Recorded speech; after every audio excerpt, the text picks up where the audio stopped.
अब शंकर जी ने कैसे एक धातु की रचना की, उसके पीछे का एक कारण मैं आपको समझाता हूं। ये कथा स्टार्ट हुई माता अहिल्या से। सुनो, माता अहिल्या,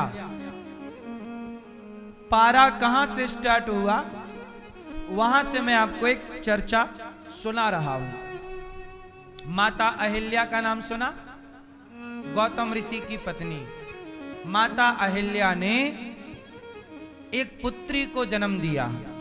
अहिल्या मां की एक बेटी हुई जिनका नाम हुआ अंजनी। क्या नाम?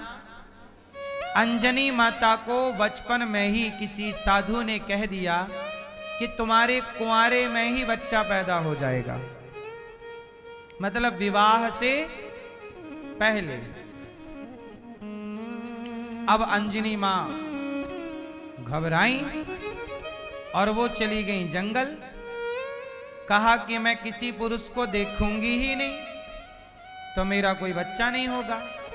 अब वो जंगल में तपस्या करने लग गई, एक गुफा के अंदर अंजनी माता।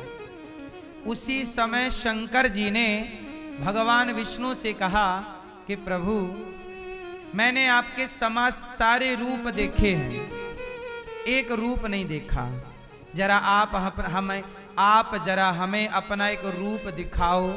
कौन सा वाला? बोले मोहिनी अवतार। आपके सारे अवतारों का दर्शन हमने किया है, राम का दर्शन, कृष्ण का दर्शन, कच्छप का, मोहिनी, धनवंतरी का। मोहिनी अवतार जरा आप हमें दर्शन दो, क्योंकि हमने जी भर के आपके इस अवतार का दर्शन। तो भगवान विष्णु बोले, शंकर जी हमारे मोहिनी अवतार को मत देखो वरना आप चक्कर में पड़ जाओगे। शंकर जी बोले, हम तो आपके भक्त हैं, क्या चक्कर होगा? भगवान विष्णु बोले, शंकर जी छोड़ो, ना पड़ो चक्कर में। शंकर जी बोले, नहीं, आप जरा मोहिनी बनो, हम आपको देखना चाहते हैं। शंकर जी ने जिद पकड़ ली तो भगवान विष्णु शंकर जी की जिद पूरी करने के लिए भगवान ने मोहिनी का अवतार ले लिया। और जैसे ही मोहिनी बने और शंकर जी ने मोहिनी को देखा तो भगवान जब मोहिनी बने तो शंकर जी मोहित हो गए। अब शंकर जी जब मोहित हो गए तो शंकर जी भगवान मोहिनी भगवान को पाने के लिए शंकर जी दौड़े। और जब दौड़े तो भगवान विष्णु बोले, रुको भोलेनाथ रुको। शंकर जी बोले, नहीं रुकेंगे, हम आपको गले लगाएंगे। तो भगवान विष्णु भागे। भगवान की सुंदरता पर शिव मोहित हो गए।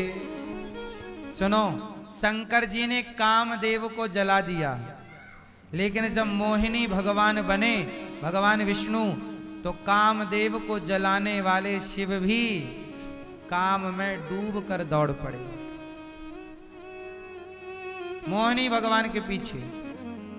और जब दौड़े तो दौड़ते दौड़ते एक जगह भगवान श्री विष्णु भगवान रुके तो शिव ने भगवान विष्णु का स्पर्श किया और स्पर्श करते ही भगवान शिव का तेज वीर्य गिर पड़ा। और जब गिरा तो शिव का कुछ वीर्य जो जमीन पर गिरा, कुछ बूंद, वही कहलाई पारा, वह पारा के रूप में तब्दील हुआ। और शिव का कुछ तेज भगवान विष्णु ने अपने हाथ में ले लिया, क्योंकि पूरा तेज गिरता तो पृथ्वी नष्ट हो सकती थी। भगवान विष्णु ने शिव का तेज अपने हाथ में लिया। अब क्या करें इसका? बोले, किसी के गर्भ में डालो, क्योंकि यह शिव का तेज है। क्या करें, किसके गर्भ में डालें? बोले, अंजनी के गर्भ में डालो। तो अंजनी के पास गए दोनों जन, शंकर जी और भगवान विष्णु। अब वहां काम खत्म। शिव जी का मतलब वो मोहिनी अवतार भगवान का पूरा हुआ, वास्तविक रूप में दोनों आए और अंजनी के पास गए। देवी प्यास लगी है, पानी पिलाओ।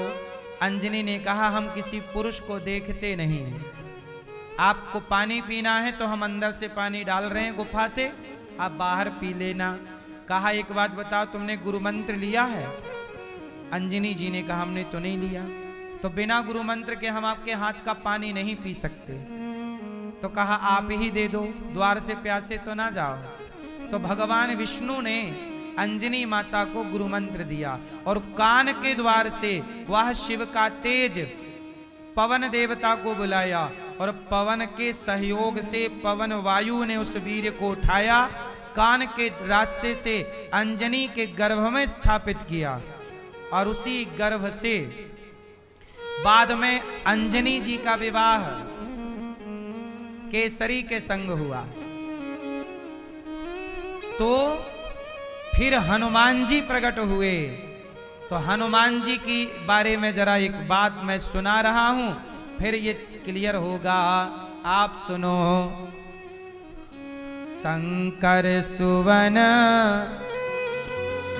केसरी नंदन तेज प्रताप महाजगवंदन।